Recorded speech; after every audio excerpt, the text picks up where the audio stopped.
Où investir les bénéfices de votre entreprise?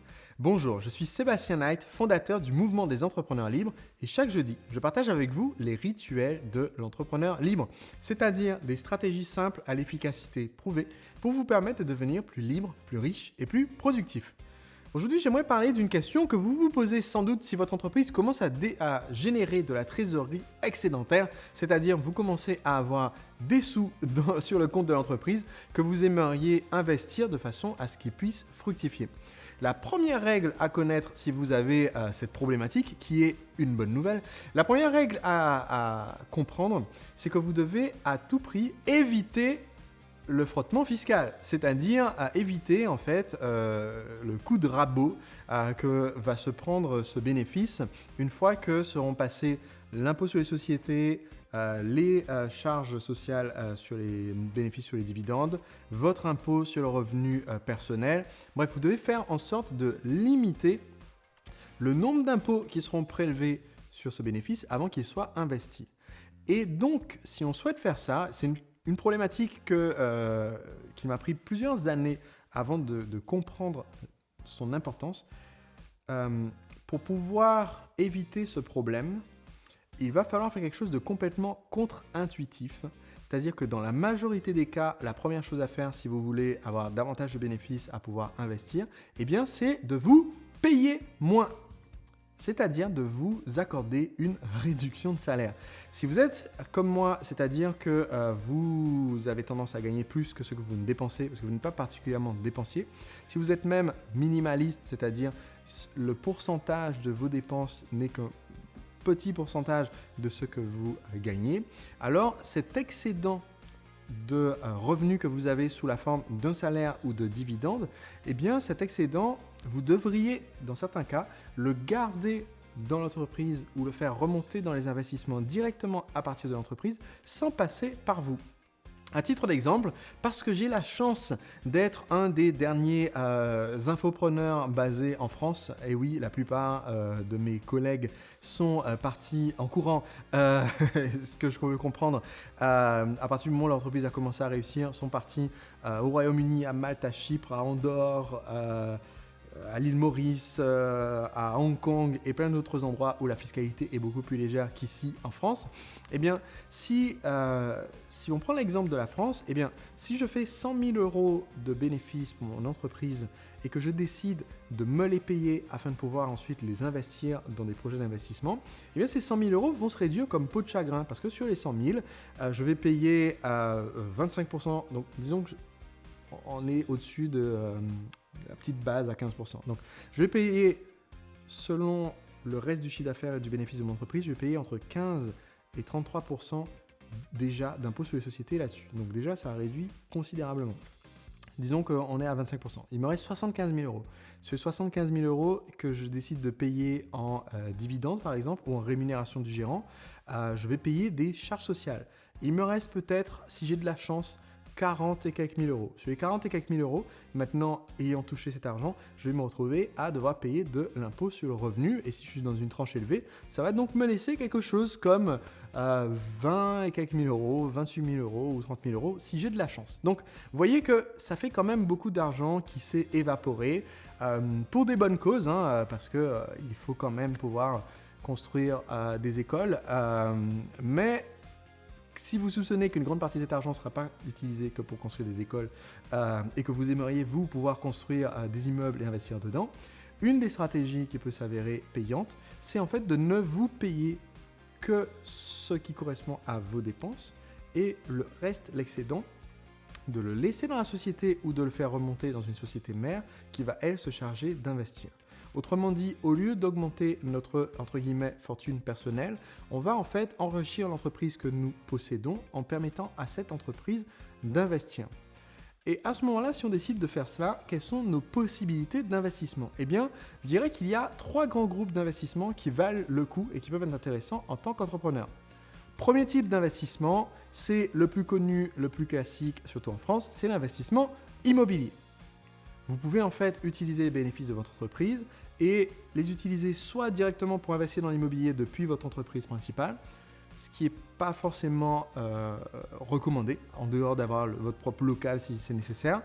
soit avoir votre entreprise, une société mère qui possède tout ce que vous possédez, et ensuite faire remonter et faire redescendre dans une société immobilière. L'avantage de faire cela, c'est que vous séparez les deux entités, vous évitez que les problèmes de l'une tombent sur l'autre société, c'est plus sécurisant, c'est pas beaucoup plus coûteux, et donc c'est en général ce que vont vous recommander les comptables ou les avocats fiscalistes si vous voulez commencer à investir à partir de votre société. Donc vous allez avoir votre société immobilière qui est à part et cette société immobilière, elle va faire les achats immobiliers, les prêts et va mettre en location et générer des revenus. C'est le premier type d'investissement qu'on peut faire à partir des revenus générés par notre entreprise. Le deuxième type d'investissement qu'on peut faire, c'est les investissements sur les marchés financiers. Alors, c'est en général pas recommandé non plus d'aller directement à partir de votre société principale placer de l'argent en bourse et surtout pas sur les modalités de placement qui sont proposées par votre banque. Aujourd'hui, à l'heure où je fais cette vidéo, les modalités de placement proposées par les banques sur les marchés financiers ou les marchés monétiques sont vraiment pas, c'est vraiment pas rémunérateur parce que les taux d'intérêt sont faibles. Donc, et c'est aussi risqué. Quand je suis allé voir mon banquier de la Banque Postale, le placement qu'il m'a proposé avait une performance il y a 2 ans de 1,5%, ce qui est moins que l'inflation, donc vous perdez du pouvoir d'achat en faisant ça. Donc il y a 3 ans, ça rapportait 1,5%. Il y a 2 ans, ça rapportait 1%. Il y a 1 an, ça rapportait 1,5%.